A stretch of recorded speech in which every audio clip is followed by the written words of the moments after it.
श्रीमन्नारायण नारायण नारायण श्रीमन्नारायण भजमन नारायण नारायण नारायण भजमन। बोलिए वृंदावन बिहारी लाल की। हम श्रवण कर रहे हैं स्कंद पुराण के अंतर्गत वैष्णव खंड में समागत कार्तिक महात्म्य। कल प्रसंग चल रहा था कार्तिक मास में कार्तिक मास के प्रकरण में कार्तिक व्रती को क्या करना चाहिए दिनचर्या विषयक। तो कहते हैं आज की परिस्थितियों में हाथ का धोना माने हस्त परिमार्जन की जो प्रक्रिया है शास्त्रीय, उसमें बड़ी कठिनाई है। सब कोई पहले रसोई के बर्तन सब मिट्टी का आदि के संसाधनों से शुद्ध होते थे, आज तो सतयुग आ गया है और सारे बर्तन धर्मनिरपेक्ष हो गए। प्लास्टिक ने और लोहे ने माने स्टील ने पूरे के पूरे संसार को अपनी मुट्ठी में कर लिया है। घर हो, मठ मंदिर हो, आश्रम हो, कहीं देखो आप दो का बाहुल्य है। या तो प्लास्टिक ने कब्जा किया है और उससे थोड़ी बहुत जगह बच गई तो स्टील ने कब्जा कर लिया है। और सुनने में आता है तो प्लास्टिक की थालियां आ गई हैं और वो अमर हैं, मरती नहीं है, ज्यादा झंझट भी नहीं है, कौन धोए क्या है, ऐसे हिला और साफ हो गई। पर शौचाचार के बिना, शुद्धि के बिना कैसे सिद्धि होगी, कैसे धर्म का निर्वाह होगा। अब चाहे हम हो चाहे कोई और हो, हाथ साफ करने के लिए मिट्टी का प्रयोग तो प्रायः प्रयोग करने की छोड़ो वर्जित और हो गया, माने वर्जना होगी, निषेध। यहां मिट्टी से हाथ साफ करना निषेध है, ऐसा भी कहीं कहीं लिखा मिल जाता है। कैसे जिए।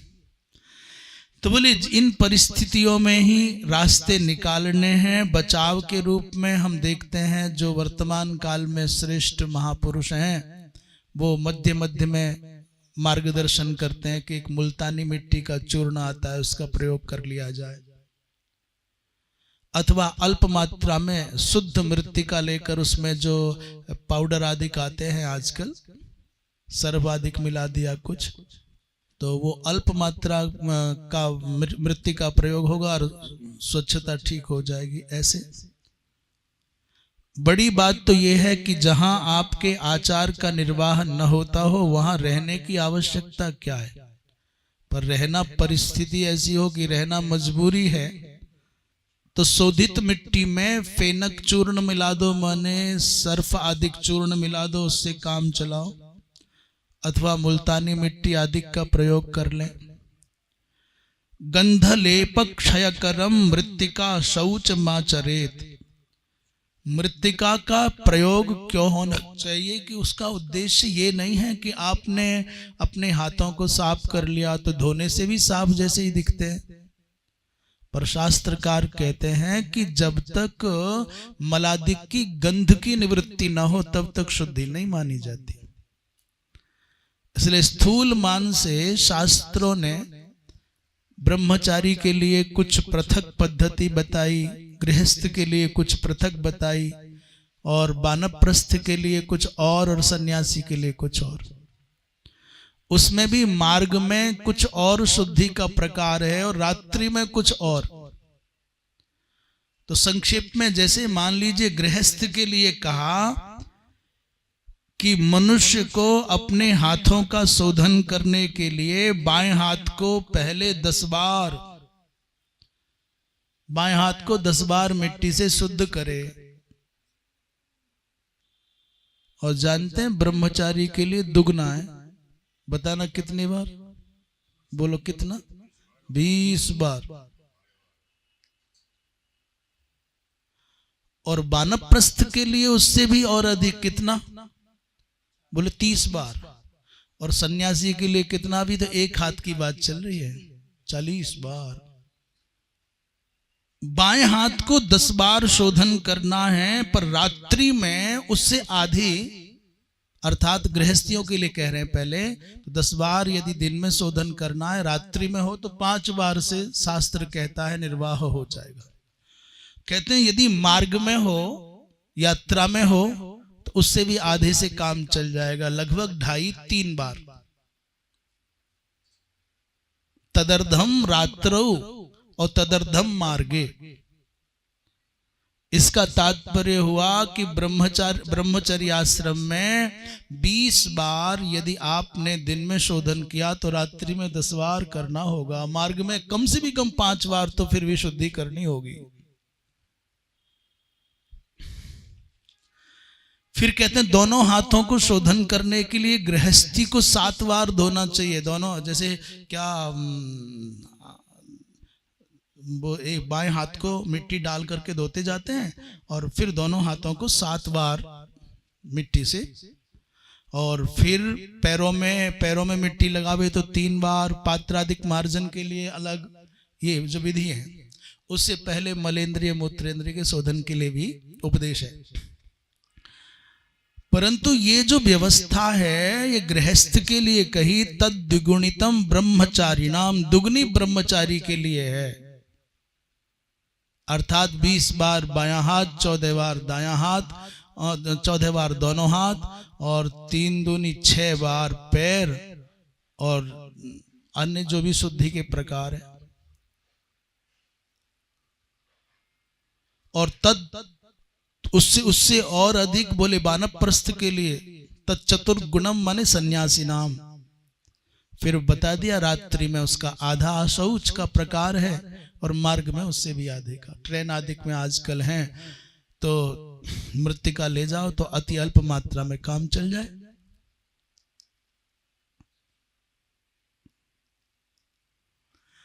उसके बाद स्नान आदि करके मनुष्य को अपने संप्रदाय के अनुरोध से, यदि किसी संत के माध्यम से संप्रदाय में दीक्षा हुई है तो उसके क्रम से तिलकादि करना चाहिए, अथवा जो गुरुजन माता पिता घर परिवार के बड़े लोग करते हैं वैसा तिलक कर लेना चाहिए। अथवा ब्रजवासीन की तरह से थापक थुआ कर ले, दोनों पार्टी में मिल जाओ, ऐसा तिलक लगा लो तो इधर वालों में भी हाजी और इधर वालों में भी हाजी। अपने संप्रदाय के अनुसार ऊर्ध्वपुंड्र अथवा त्रिपुंड्र का तिलक करे। देव पूजा करना हो तो देव पूजा में विशेषकर आरती के समय पर, देव पूजा में वैदिक पद्धति से उपासना संपन्न हो गई, आरती करते समय गीत वाद्य आदि का प्रयोग करना चाहिए।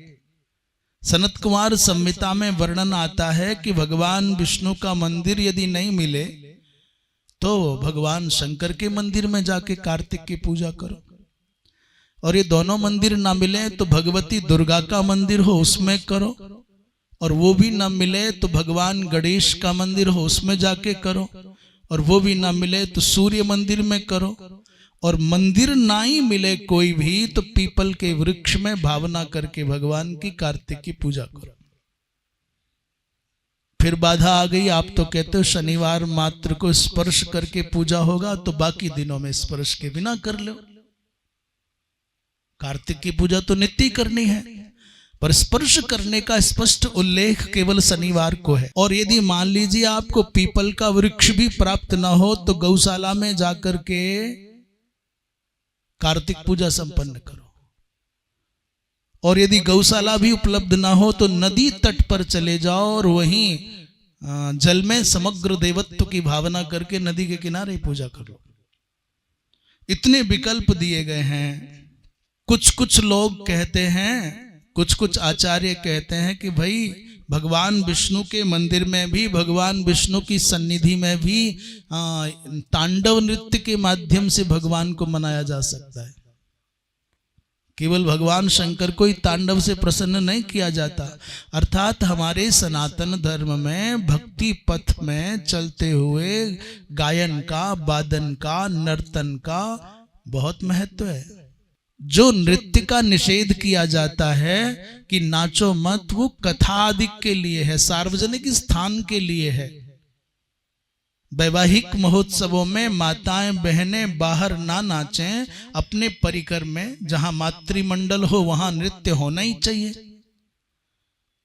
कथाओं में, मंदिरों में, सार्वजनिक स्थानों पर माताओं को नृत्य करना नहीं चाहिए। माताओं को भक्ति करनी है तो अपने ठाकुर जी के सामने जी भर के नाचो, नाचते नाचते अचेत होकर के गिर जाओ और फिर ठाकुर जी तुम्हारा हाथ पकड़ करके उठाने आवे तो तुम्हारा नाचना सार्थक हो जाए। पर संसार को दिखाने के लिए नहीं नाचना चाहिए। कुछ मनुष्य तैयार ही बैठे रहते हैं नाचने के लिए, भाव का तो भगवान जाने कितने गहराई पर बैठा है, पर नाचना है। वो कुछ ढोलक पर थाप पड़ी और उनको थोड़ी झुरझुरी उठी, उठ के खड़े आ गए और लगे मटकने और मटकाने। नहीं, भावोदय हो जाए, आपको अपना भान ही न रहे और इतने भावुक हो जाओ, इतना भावोद्रेक हो जाए कि आपको पता ही नहीं चले कि नाच भी हो गया, नृत्य भी हो गया। भगवान, मात्र भगवान को प्रसन्न करने के लिए, मात्र भगवान के प्रति अपनी सेवा समर्पित करने की दृष्टि से कोई सुभद्र जन नाचने लग जाए तो वो विषय एक अलग है। तो नृत्य भी हमारे यहाँ पर भक्ति का एक अंग है। पीछे एक प्रकरण में बताया कि नाचने वाले को भी इतना पुण्य होता है, गाने वाले को इतना पुण्य होता है, सब बता दिया। श्री कार्तिक महात्म्य में विशेषकर ब्रह्म पुराण का उल्लेख करते हुए कहते हैं ऊर्ध्वपुंड्र करें तो कनिष्ठा और मध्यमा इन दोनों के बिना करना चाहिए और नाखून का स्पर्श न हो। अंगुष्ठा पुष्टिदः प्रोक्ता, अंगूठे से ऊर्ध्वपुंड्र अंगूठे का प्रयोग करते हुए करें, उससे पुष्टि प्राप्त होती है। तर्जनी जो प्रदेशनी है उससे आयुवर्धनी माना जाता है, मुक्ति देने वाली मानी जाती है। और अनामिका कामदा प्रोक्ता, अनामिका जो 5 ही तो उंगली है बेचारी, और इनमें भी 4 रह गई, एक तो अंगूठा ही हो गया। हमारे यहाँ उंगलियों का नामकरण भी बड़ा विधि से हुआ है, नामकरण संस्कार। बोले सबसे पहला ये क्या है? बोलो क्या है? इसकी तो कोई चिंता ही नहीं है, नाम अलग ही है। ये तो अंगुली नहीं, अंगुलियों का सरदार है। बच गई 4, तो एक का नाम बताएं। बोले कुछ नहीं, जो सबसे छोटी है उसको कहते कनिष्ठा। कनिष्ठ है साहब, सबसे छोटी है, कन की उंगली हो गई। 3 बची, तो क्या ये जो बीच वाली है इसका क्या नाम धरे? बोले मध्यमा। 2 इधर और 2 इधर, बीच वाली का नाम मध्यमा हो गया। ये मध्य में बैठी है, ये 2 इधर और ये 2 इधर, बीच वाली को मध्यमा हो गया। तो 2 का तो काम पूरा हो गया। एक सबसे छोटी कनकी जिसको कनिष्ठा कहते हैं और एक बीच वाली जिसको मध्यमा कहते हैं। एक बच गई सबसे खतरनाक, उसको कहते हैं तर्जनी। तर्जनी माने जो तर्जन में काम आते हो, लड़ाई झगड़ा हो तो सबसे पहले वही फुफकारती हुई आती है, होश में आ जाना। ये आप लड़ाई झगड़ा हो देखना यही निकलेगी। तो जो तर्जन के काम में आती हो उसको तर्जनी कह दिया, जो सबसे छोटी है उसे कनिष्ठा कह दिया, जो बीच वाली है उसको मध्यमा कह दिया, और ये अंगूठा है। अब क्या बची? एक बच गई। कौन सी वाली बची? उससे पूछ, वो बेचारी उदास बैठी थी, सबका नामकरण संस्कार हो गया, हमारा नंबर ही नहीं आया और हम तो बड़े काम किए हैं, हमारे बिना तो अच्छे अच्छे का क्या नहीं होता। बोले रिंग सेरेमनी इसी से होती है, इसी में पहनाई जाती है, हैं? कर हम इतनी महत्वपूर्ण है फिर भी हमारा नाम नहीं धरा जा रहा है। देखें क्या नाम धरेंगे? ब्रह्मा जी सर खुजाते खुजाते हार गए, पर कोई समझ नहीं आया क्या नाम रखें इनका। जब नाम नहीं रख पाए तो इसने खुद ही पूछा, प्रभु मेरा तो बताओ, मेरा नाम क्या है? बोले तेरा कोई नाम नहीं है। बोले ऐसे कैसे हो जाएगा? अंगूठा है, तर्जनी है, मध्यमा है, कनिष्ठा है, तो हम भी तो कुछ होंगे। बोले तुम्हारा कोई नाम नहीं है, यही तुम्हारा नाम है। मेरे मतलब क्या हुआ? अरे बोले कोई नाम नहीं है, यही तुम्हारा नाम है, माने अनामिका। न नाम अस्ति यस्या, जिसका कोई नाम ही नहीं है। तो बेचारी बिना नाम के भी नाम वाली हो गई अनामिका। श्याम वर्ण का जो तिलक लगता है वैष्णवीय परंपरा में ऊर्ध्वपुंड्र कहते हैं वो शांति कारक है। और रक्त वर्ण का जो तिलक लगता है उसमें रक्त वर्ण का जो विनियोग होता है वो वश्य कारक माने वशीकरण का संकेतक है। और पीत वर्ण का जो तिलक लगता है, कोई गोपी चंदन आदि पीत वर्ण का प्रयोग करते हैं, वो ऐश्वर्य प्रदान करने वाला है। और श्वेत वर्ण का जो चंदन तिलक है ऊर्ध्वपुंड्र, कहते हैं भैया वो तो साक्षात भगवान विष्णु की प्रीति देने वाला है। गोपी चंदन भी 2-3 प्रकार का आता है ना, लाल रंग, पीले रंग का आता है और सफेद रंग का आता है। अनेक प्रकार की इनकी आकृतियां हैं। दीपक की जलती हुई बत्ती के आकार का भी तिलक होता है ऊर्ध्वपुंड्र के एक हिस्सा जो होता है। वेणु माने बांस के पत्ते के आकार का भी होता है, कोई कमल के पत्र के आकार का होता है, कोई मछली के आकार का होता है, कोई कूर्म के आकार का होता है, कोई शंख के आकार का होता है। ये जो वैष्णवीय परंपरा में अनेक प्रकार के तिलकों का जो भेद है ना, गौड़ीय संप्रदाय वालों का तिलक कोई और ही होगा। अपना आनंद है, नाक तक पूरा कल्याण होता है। रामानंदीय परंपरा का तिलक कोई और ही होगा, रामानुजीय परंपरा का कोई और ही होगा, और भी इसमें कोई अवांतर निम्बार की परंपरा का कोई और ही तिलक होता है। तो माने तात्पर्य ये है कि सब आचार्यों ने अपने अपने संप्रदाय के शास्त्रों के अनुसार, अपने आद्याचार्य के निर्देश के अनुसार अपनी परंपरा के शिष्य प्रशिष्यों को तिलक लगाने का उपदेश दिया है। तो उस परंपरा का आदर करना चाहिए। कहते हैं भाई 12 स्थानों पर तिलक लगाना चाहिए, और एक एक जब तिलक लगावें तो एक एक तिलक लगाते समय भगवान के उन नामों का उच्चारण करना चाहिए। वैष्णव परंपरा में जब ललाट भी शुभ कर्म ना करें, आचार्य परंपरा के अनुरोध से शंख चक्र धनुर्बाण आदि का धारण करना चाहिए, वो आचार्य परंपरा के अनुसार ही। स्कंद पुराण ऐसा कह रहे हैं। अब हम उस विषय में नहीं जाते कि क्या विधि है और क्या निषेध है।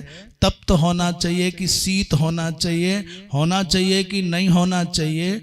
हम तो मात्र स्कंद पुराण, जो उपलब्ध स्कंद पुराण है, उसके आधार पर कह रहे हैं। ये सब अपनी आचार्य परंपरा के अनुसार ऐसा करना चाहिए। प्रश्न करते हैं महाराज, वैष्णवः आदौ भगवन नाम सहस्र नामादिकम कुर्यात अथवा संध्यावंदनम आदौ कुर्यात।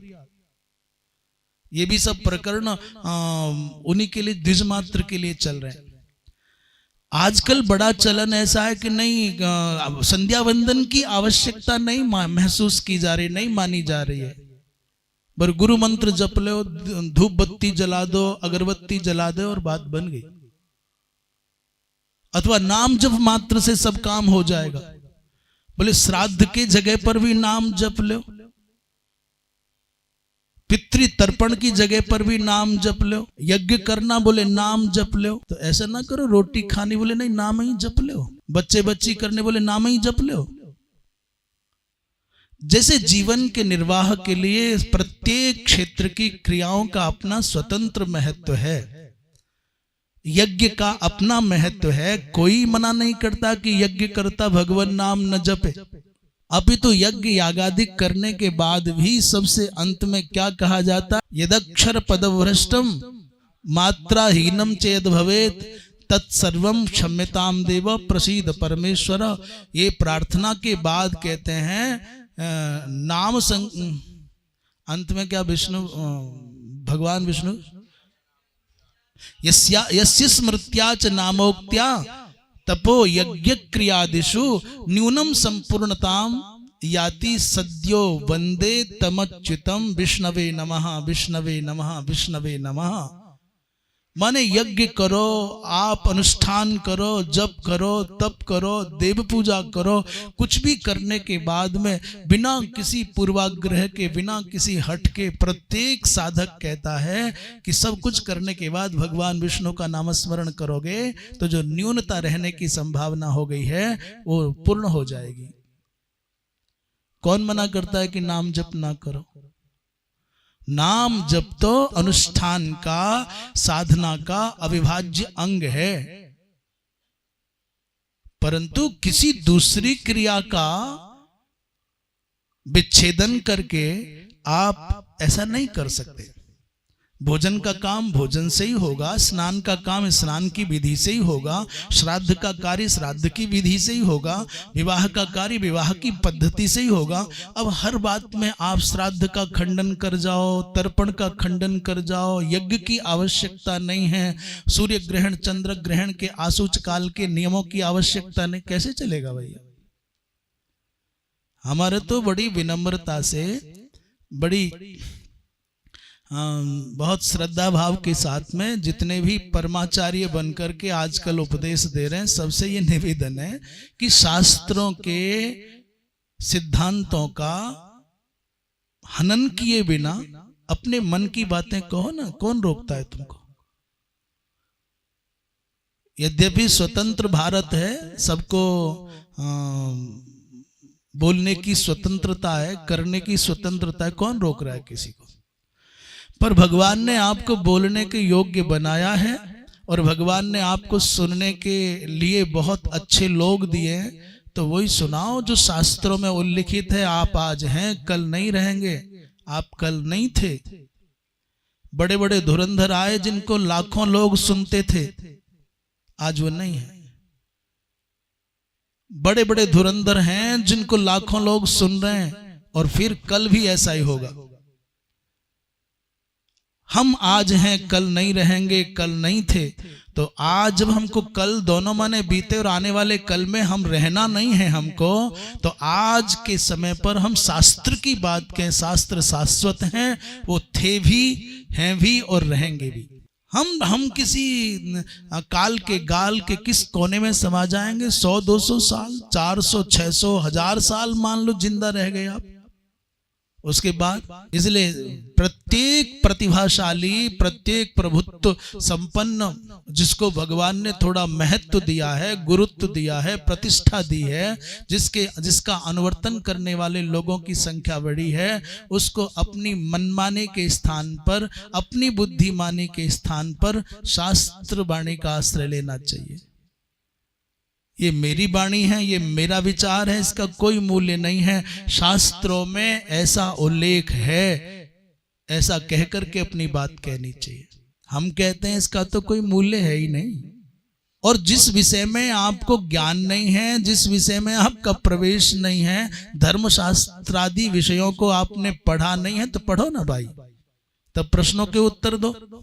मनमाने उत्तर देने का क्या अर्थ है? तुम्हारे लिए जो आवश्यक नहीं है, हो सकता है तुम विरक्त हो, तुम्हारे लिए आवश्यक ना हो, परंतु गृहस्थी के लिए परम आवश्यक होगा। तो व्यक्ति को आज सबसे पहले महाराज संध्या वंदन करना चाहिए कि नाम जप करना चाहिए, विष्णु सहस्र नाम आदि करना चाहिए, हनुमान चालीसा आदि करना चाहिए। तो शास्त्र तो कहते हैं द्विज मात्र को पहले प्रातः काल का सर्वोत्तम कृत्य संध्या वंदन है। उसके बाद नाम जप हो, चाहे दुर्गा पाठ हो, चाहे विष्णु सहस्र नाम हो, चाहे मानस पाठ हो, चाहे भागवत जी का पाठ हो, चाहे रुद्राभिषेक हो, चाहे कोई और पूजा हो, पर द्विज मात्र को पहले संध्या वंदन होना चाहिए। संध्या वंदन के बाद फिर चाहे अखंड नाम जपो, और चाहे रुद्राभिषेक करो, चाहे विष्णु सहस्र नाम करो, चाहे भागवत पारायण करो। इसलिए तिलक के अनंतर साक्षात संध्या मुपासीत ससूत्रोक्तेन वर्तमना, अपने सूक्त, अपने अर्थात जिनका कात्यायन स्रोत सूत्र है उसके अनुसार, जिनका पारस्कर गृह्य सूत्र है वो उनके अनुसार, अपने अपने अनुसार बोले ततः कार्यो जपो देव्या यावदर्को दयो भवेत।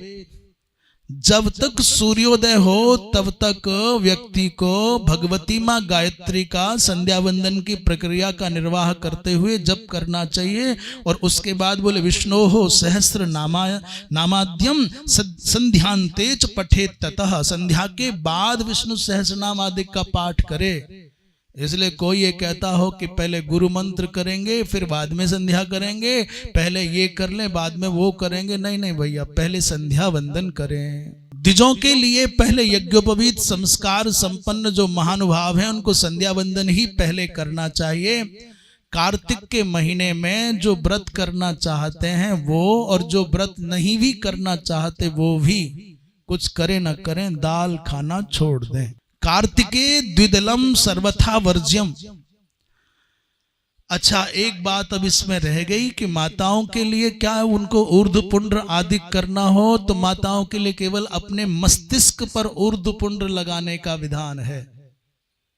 शूद्र वर्ण के भाई भी यदि लगाना चाहें तो उनके लिए भी मस्तिष्क पर ही लगाने का है। कार्तिक के महीने में आमिष का प्रयोग कभी नहीं करना चाहिए। आमिषम कदापि न भोक्तव्यम।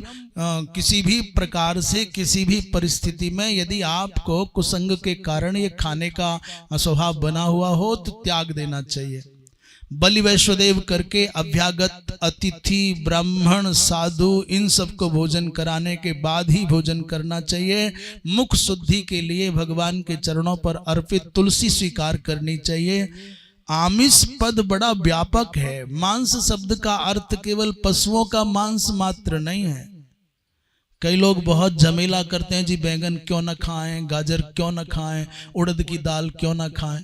अच्छा, जिनको उड़द की दाल पसंद होती है उनको सबसे अधिक भार लगता है कि निषेध कर कैसे दिया। उधर उड़द तो देखो कितना स्निग्ध हो जाती है, कितनी स्वादिष्ट लगती है उड़द की दाल। तो बड़ा आमिष शब्द का प्रयोग बड़ा व्यापक है, बड़े ध्यान से सुनने की। अन्नों में माने अन्न प्रजाति में क्या क्या आमिष है कहते हैं, जो दग्धान्य है, जो 2 बार पका हुआ अन्न है, जो मसूर है, विशेषकर सवलकल साबुत मसूर जिसपे वो त्वचा लगी रहती है उसकी। उद्दालक माने लेसुआ, लहसुआ होता है ना।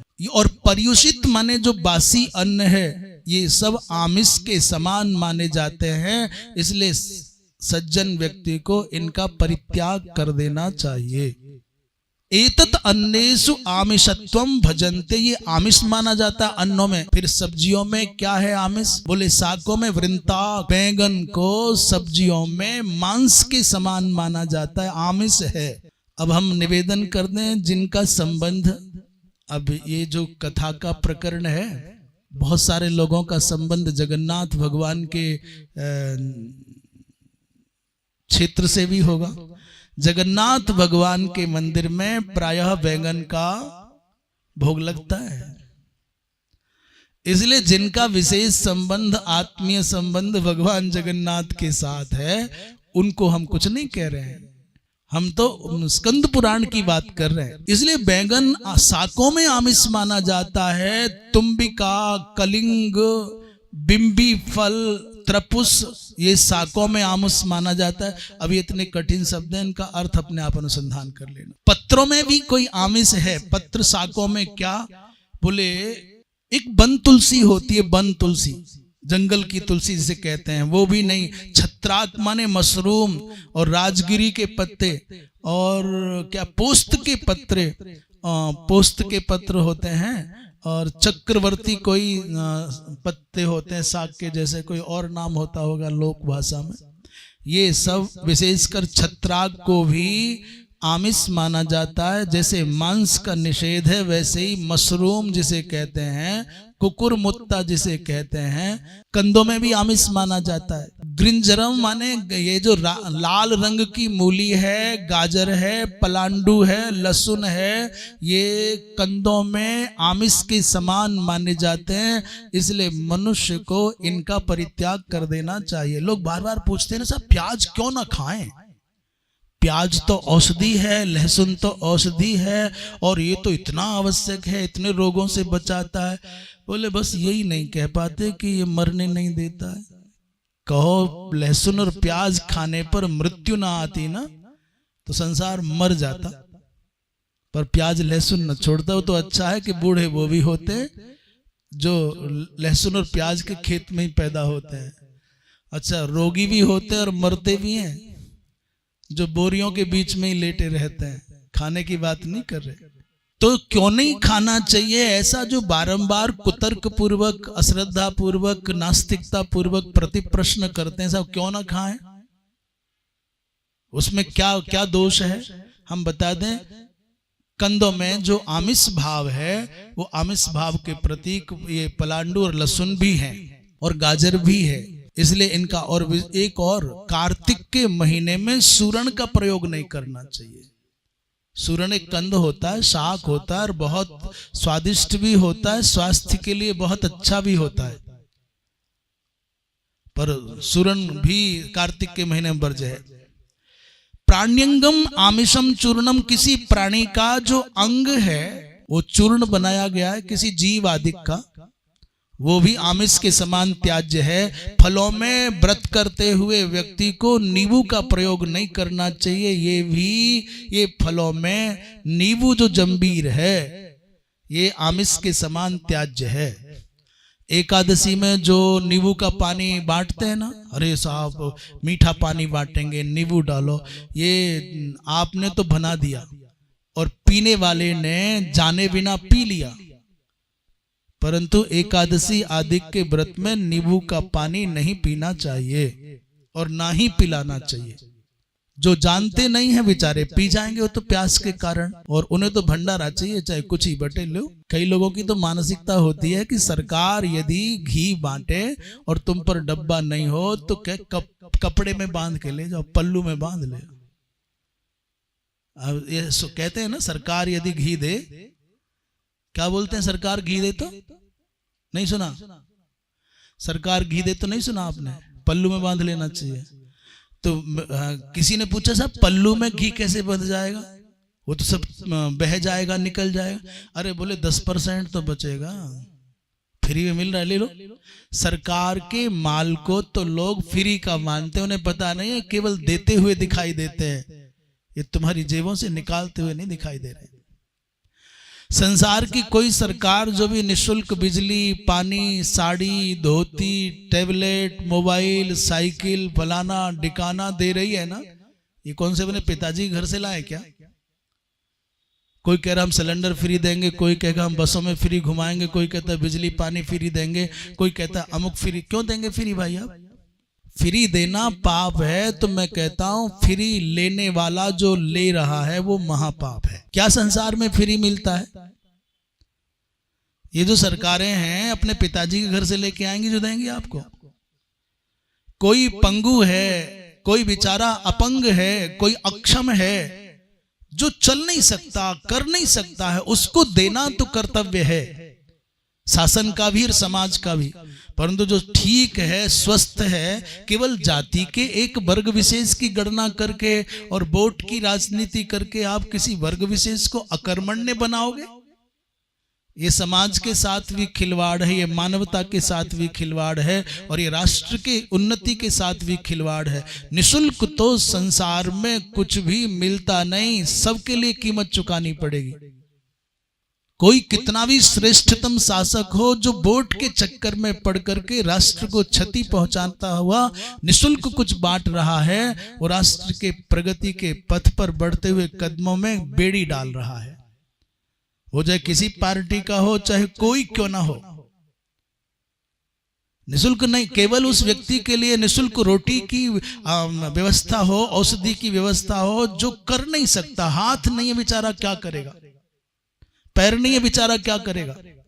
पर जो सर्वांग सुंदर है, स्वस्थ है, सक्षम है, उसको सरकारें अकर्मण्य बना रही हैं, निखट्टू बना रही हैं, निकम्मा बना रही हैं, तो राष्ट्र के साथ में खिलवाड़ है। प्राण्यंग तो क्या, फलों में जंबीर माने नींबू भाई जी, नींबू एकादशी आदि के अवसरों पर नींबू मिश्रित मीठा जल नहीं पिलाना चाहिए। धान्यों में मसूरी का आमिष मानी जाती है। मसूर की दाल, लाल रंग की जो दाल होती है, बड़ी अच्छी स्वादिष्ट लगती है, हमने बाल्यकाल में खाई है एक आध बार।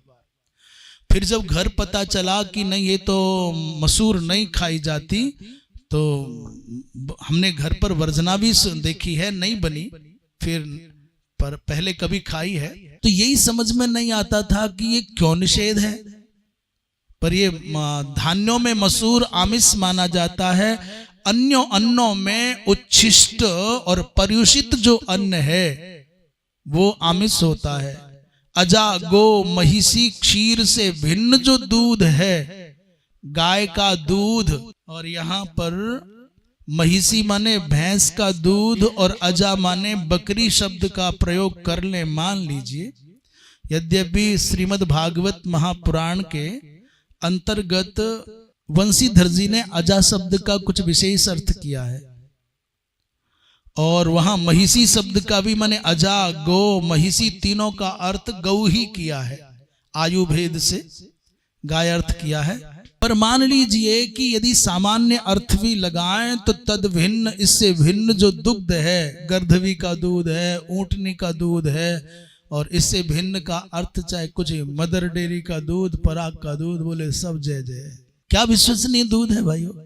और श्राद्ध आदिक में तो गाय का ही दूध ग्राह्य है, अनुष्ठान आदिक में, यज्ञ आदिक में तो केवल गाय का ही दूध ग्राह्य है, दूसरा दूध ग्राह्य नहीं है। सामान्य व्यक्ति कदाचित महिषी आदिक का सामान्य जीवन में प्रयोग करे, परंतु व्रत अनुष्ठान में, यज्ञ यागादिक में, श्राद्ध में तो गाय का ही दूध ग्राह्य है, गाय का ही घी, गाय का ही दधी। भूमिजम लवणम आमिषम, भूमि में उत्पन्न होने वाला जो लवण है, ये जो काला नमक खाते हैं बड़े खुश होकर के, ध्यान से सुने, बोले वो आमिष के समान है। ताम्र पात्र में रखा हुआ जो पंचगव्य है, तांबे के पात्र में रखा पंचगव्य आमिष के समान है, इसलिए उसका भी प्रयोग नहीं करना चाहिए। पल्लव संस्थित आत्मार्थम पाचितम भोजनम आमिषम, अपने लिए स्वयं पकाया जो भोजन है वो आमिष के समान है। पर स्वयं पाक की तो बड़ी महिमा है महाराज, स्वयं पाकी, स्वयं पाकी, स्वयं पाकी, स्वपाक का तो बड़ी महिमा है। अपने हाथ से पका करके अपने आप खावे, इसका तो महत्व बहुत है। पर आप कहते हो अपने हाथ से अपने लिए पकाया गया अन्न आमिष के समान है, नहीं खाना चाहिए। इसका जो रहस्य है वो ये है, केवलादि भवति केवलाघी। केवलादि माने स्वयं अपने लिए पकाया और अपने आप ही खा लिया, वो अघ खाता है। भुंजते ते त्वघम पापा ये पचन्त्यात्म कारणात्, भुंजनते ते त्वघम पापा माने वो अपने हाथ से पका करके अपने आप जो खाते हैं वो अपने पाप खाते हैं। अर्थात अपने लिए मत पकाइए, अतिथि के लिए पकाइए, परिवार के लिए पकाइए, संतों के लिए पकाइए, ब्राह्मण के लिए पकाइए, और ये सोच करके पकाइए कि हमको बलि वैश्वदेव करना है, हमको भगवान का भोग लगाना है। और आप कहो जी परिवार में एक ही व्यक्ति है, न आगे न पीछे न ऊपर न नीचे, कोई है ही नहीं, और वो भोजन नहीं पकाए तो मरे क्या। बोले वो भी पकावे पर भगवान को भोग लगाने के लिए पकावे, अपने लिए नहीं पकाए। भगवान को भोग लगाया और फिर जो भगवान की प्रसादी मिली उसको पाले, अपने लिए नहीं पकाए, भगवान के लिए पकाए। तो ऐसी विचार, ऐसी बुद्धि नहीं करे कि मैं मेरे लिए पका रहा हूं, भगवान के लिए पकाना है इसलिए बनावे। आप अपने लिए पकाते हो और अपने ही खा लेते हो तो आप मांस खाते हो, इसलिए सबके लिए पकाओ, बांट करके खाओ, भगवान के लिए पकाओ, भोग लगा के खाओ, कौन निषेध करता है, अकेले भी हो तो। इसलिए भैया द्विजक्रीत रसम आमिषम, ब्राह्मण के द्वारा क्रीत जो खरीदा गया रस है वो भी आमिष के समान है। बोलिए वृंदावन बिहारी लाल की। तो आशा है कि अब जो इस प्रकरण को सुनेंगे वो पलांडु माने प्याज लहसुन के विषय में शंका नहीं करेंगे, क्यों नहीं खावे, इसलिए मत खाओ कि वो मांस भाव से है। कार्तिक के महीने में क्या ग्रहण करना चाहिए, क्या नहीं ग्रहण करना चाहिए। कहते हैं भैया कार्तिक के महीने में जो व्रत करते हैं वो, और जो सामान्यतया व्रत तो नहीं करते पर धार्मिक हैं वो, तैल मर्दन नहीं करना चाहिए, तैल भक्षण नहीं करना चाहिए। तैल संधित जो भोजन है, तेल के द्वारा छुका हुआ जो भोजन है, तैल पक माने तिल के तेल में पकाया हुआ जो भोजन है, यहाँ तैल पद का तात्पर्य तिल का ही ग्रहण है, तिल के तेल का प्रयोग नहीं होना चाहिए। और तत्संसर्ग से सारसप आदि के तेल का भी निषेध ही है। बहुबीज युक्त जो फल हैं, नींबू संतरा मौसमी आदि, इनका भी कार्तिक के महीने में प्रयोग नहीं करना चाहिए, जिनमें बहुत अधिक बीज होते हैं। ये जो गोल लौकी होती है इसका भी निषेध, अलावू कहते हैं इसको।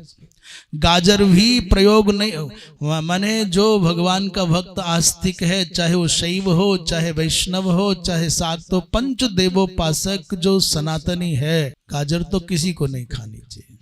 अगर गाजर के बहुत गुण बताए जाते हैं। वृंताक बैगन नहीं खाना चाहिए, गणान्न माने सामूहिक भोजन भी नहीं करना चाहिए, और गणिकान्न माने वेश्या का अन्न भी नहीं खाना चाहिए। कमल के पत्ते की बनी हुई पत्तल में भोजन नहीं करना चाहिए।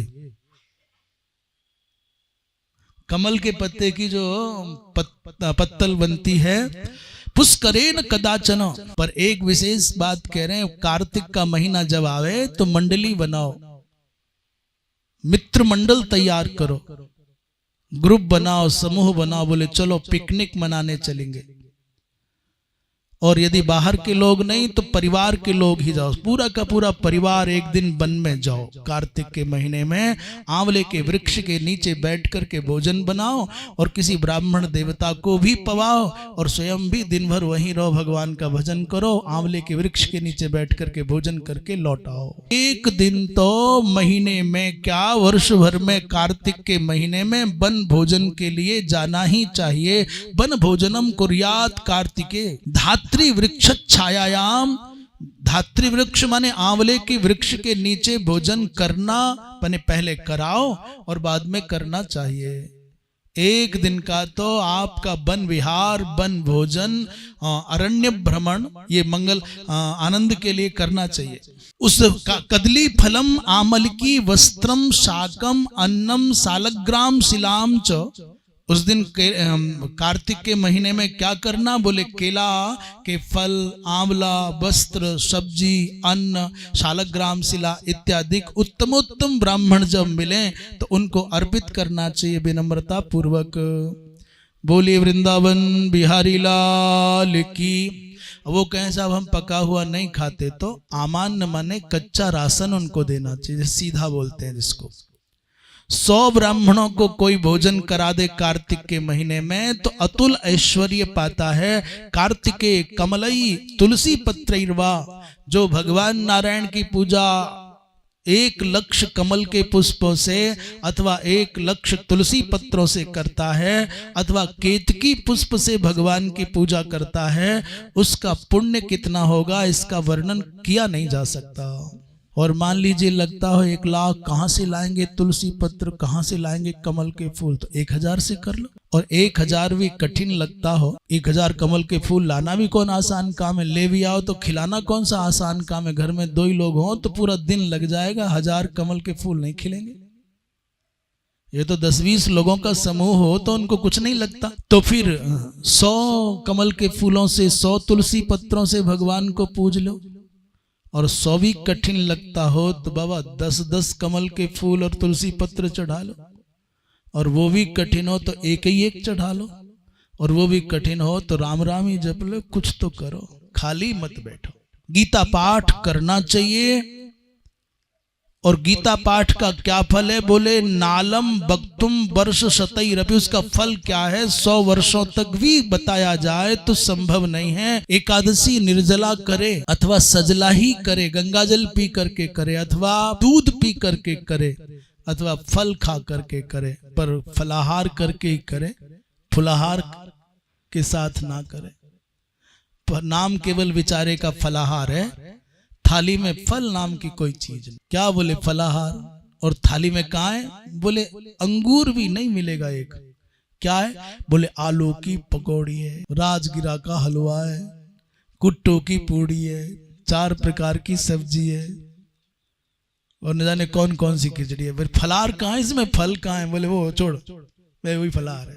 जैसे गुलाब जामुन में न गुलाब न जामुन, पर हम कह रहे हैं ना इसलिए गुलाब जामुन है खा, पर गुलाब जामुन नाम मात्र का गुलाब जामुन, उसे न गुलाब न जामुन, पर खा गुलाब जामुन है। एक और है दालचीनी, नाम बिचारी का दालचीनी, ना उसमें दाल है और न चीनी है, पर खा।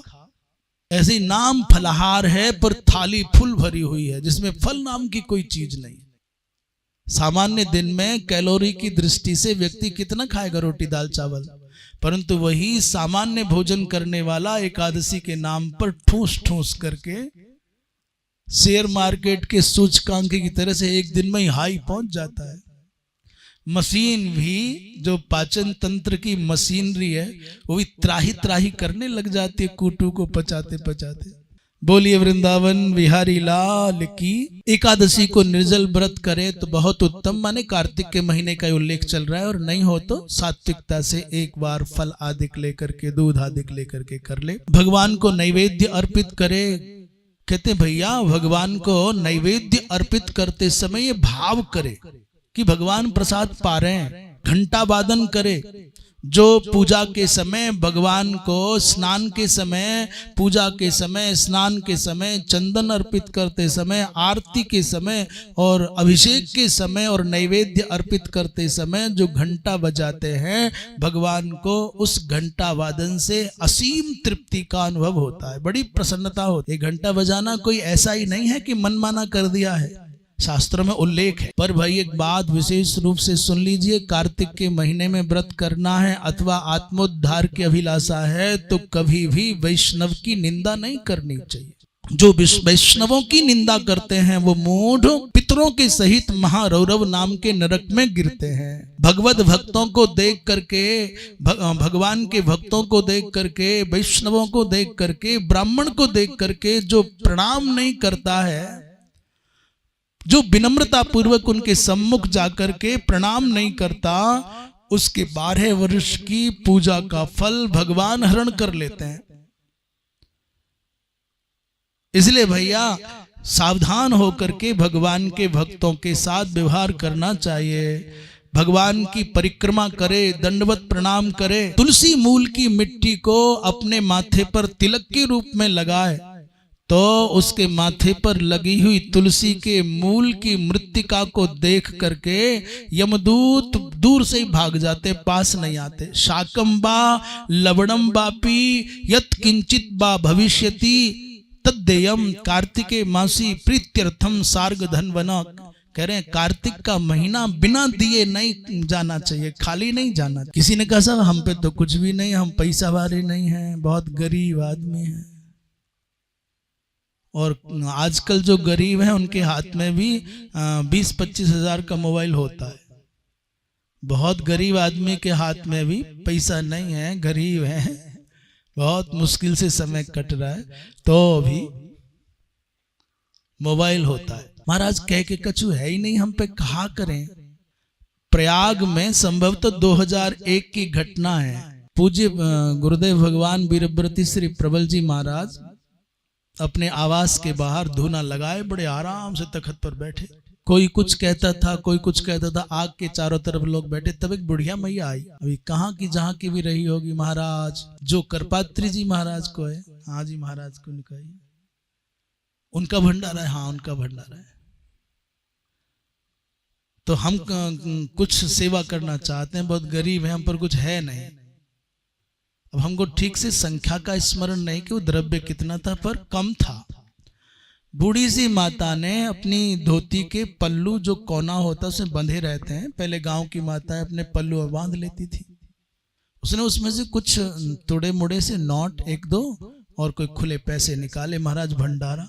तो महाराज जी का स्वभाव अपने आनंद में रहते थे। मैया के हाथ से लेकर के 4-5 औरों ने माथे पर लगाया। सवेरे सवेरे बहुनी हो गई, आनंद आ गया।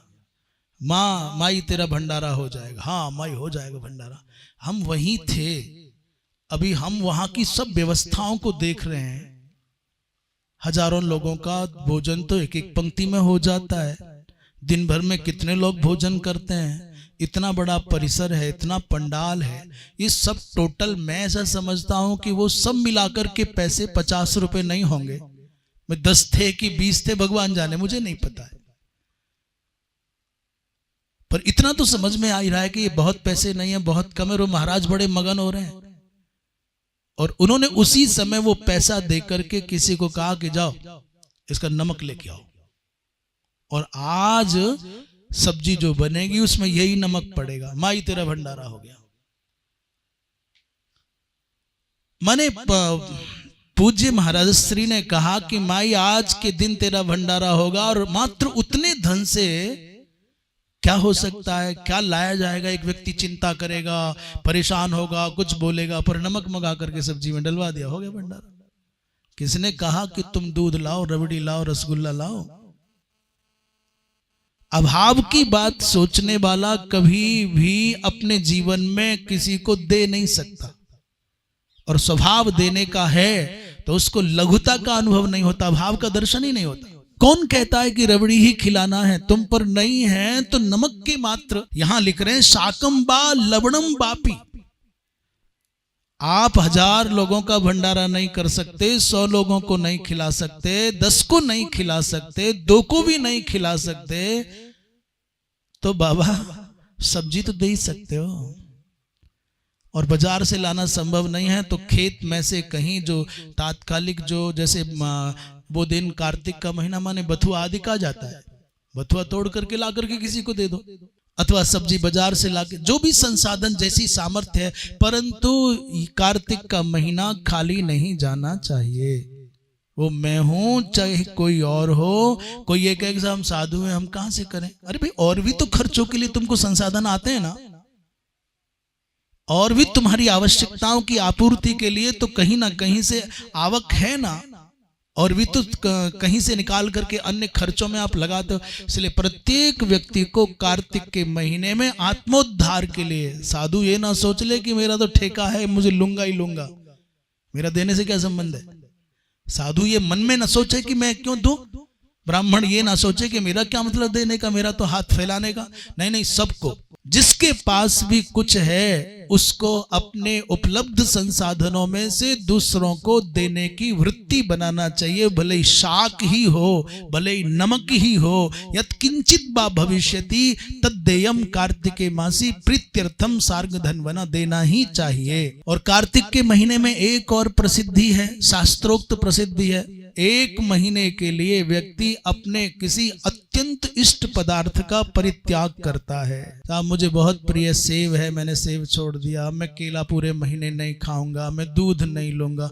जिसके बिना जीना संभव न हो, उस इष्ट पदार्थ का परित्याग 1 महीने के अनुष्ठान के लिए कर देना चाहिए। जैसे गया जाने वाले सुनते हैं पूरे जीवन के लिए कोई पदार्थ त्याग के आते हैं, तो अभिष्ट वस्तु का त्याग करें जब व्रत संपन्न हो जाए। अब 1 महीना पूरा हो गया, तब क्या करें। बोले वही पदार्थ प्रचुर मात्रा में ब्राह्मणों को अर्पित करने के बाद, ये आज तक अब क्या है नहीं पता, परंतु पहली रोटी गाय की और अंतिम रोटी कुत्ता की, ऐसा चलन हमने घरों में यथासंभव देखा। पहली रोटी गाय की, उसे नहीं खाते थे, पर हाय रे लोभ, हाय रे कृपणता, हाय रे दरिद्रता, अब तो पहली रोटी भी मार जाते हैं लोग। अच्छा, हमने ये भी देखा पहली रोटी हमारे काम की नहीं, इसलिए थोड़ी सी चिंदी सी बना करके धर देंगे, क्योंकि दान ज्यादा करने से क्या फायदा है। इसलिए छोटी सी करें, ऐसे नहीं करते, छोटी सी रोटी बनाई ये उसकी, और अंतिम वाली रोटी कुत्ता की होती तो वो भी छोटा सा टिपका सा निकाला और ये कुत्ता की रोटी है, इधर से धर ली, ऐसा भी।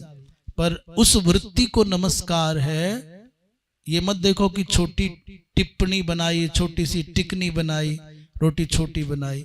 ये देखो कि उसकी वृत्ति में गौ है, उसकी स्मृति में कुत्ता है, कि पहली रोटी गाय की है और अंतिम रोटी कुत्ता की है। बड़ी बनाओ, बहुत अच्छा है। आज मनुष्य की बुद्धि पर पत्थर क्यों पड़ता जा रहा है, वो नास्तिक और विधर्मी क्यों होता जाता है, क्योंकि उससे छुटना बंद हो गया।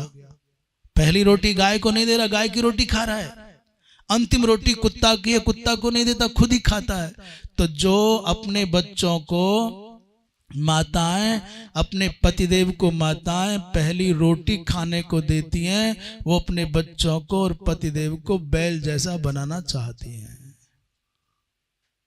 बैल बुद्धि तो होंगी, और क्या होगा।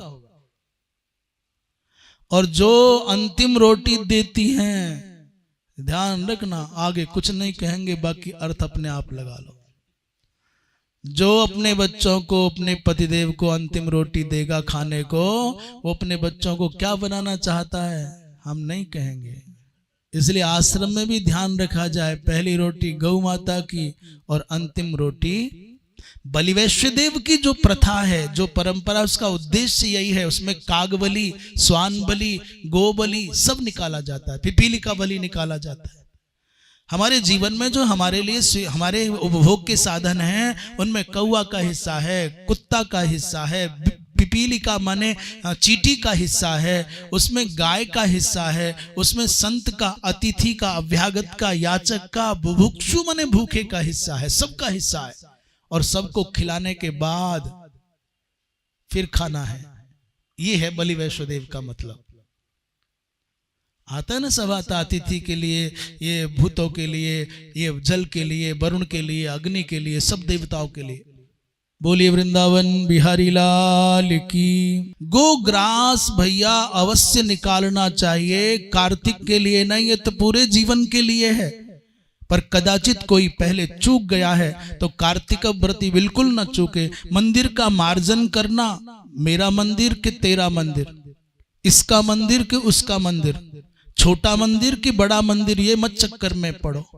कच्ची भूमि नहीं है, लेपन करना संभव नहीं है, तो पोंछा लगाना, धोना, ये भी सेवा में ही आता है। झाड़ू लगाना। महाराज रंगावली माने उसमें रंगोली बनाना अथवा कलर कराते हैं, चूना लेपन आदि, जो भी मंदिर की सेवा में व्यक्ति को अपना कार्तिक व्रती को विशेष रूप से अपनी सेवा देना चाहिए। ऐसा करने वाला, मंदिर की सेवा करने वाला भक्त विष्णु लोक को प्राप्त करता है। कार्तिक के महीने में काशी जावे और गभस्तीश्वर भगवान पर रुद्राभिषेक करावे। गभस्तीश्वर महादेव का मंदिर है, तो उसको मंत्र सिद्धि हो जाती है। 3 वर्ष तक अनवरत काशी में रहकर जो कार्तिक व्रत करते हैं, उसमें पंचगंगा घाट पर स्नान, मणिकर्णिका घाट पर स्नान करते हैं, उनका क्या फल होता है। कह रहे हैं भाई, ब्रह्मा जी कहते हैं मैं कहने में समर्थ नहीं हूं। कार्तिक के महीने में सिंघाड़ा तब तक नहीं खावे जब तक देव प्रबोधनी एकादशी नहीं आ जावे। पहले बचपन में हम देखते थे, गन्ना नहीं खाते थे। गन्ना, मूली, सिंघाड़ा, ये 3 वस्तु प्रयोग नहीं होती थी जब तक देवोत्थापनी एकादशी को पूजा नहीं हो जाती। और अब तो देवोत्थापनी एकादशी जब तक आती तब तक कल्याण हो जाता है सिंघाड़े का। बोले क्या हो गया? बोले जीवन पूर्ण हो गया समय से पहले, तालाब खाली। नवरात्रि आते आते, श्राद्ध आते आते सिंघाड़ा शुरू हो जाता है और देवोत्थापनी आती कार्तिक शुक्ल पक्ष में। इतना प्रतीक्षा कौन करे? गन्ना नहीं खाते थे पहले, देवोत्थापनी से पहले। देवोत्थापनी को गन्ना समर्पित किया भगवान को, तब जाके गन्ना शुरू होता था और तभी सिंघाड़ा शुरू होता था। अब तो राम राम है सब। और कहां तक बतावें, होली को जो धान्य भूंजा जाता था तब होला प्रारंभ होता था। तब गेहूं, चना आदि, मटर आदि भून के खाए जाते थे। अब तो होली जब आएगी तब आएगी, पहले अपने खा लें। वो भी नवधान्यष्टि है, वो भी एक यज्ञ है, अनुष्ठान है, इष्टि है होलिका पर। भैया कृष्ण कार्तिक कृष्ण चतुर्दशी माने नरक चतुर्दशी में पूरे महीने तेल मर्दन का निषेध है, तेल मालिश का निषेध है। परंतु कार्तिक कृष्ण चतुर्दशी को तेल अवश्य लगाना चाहिए,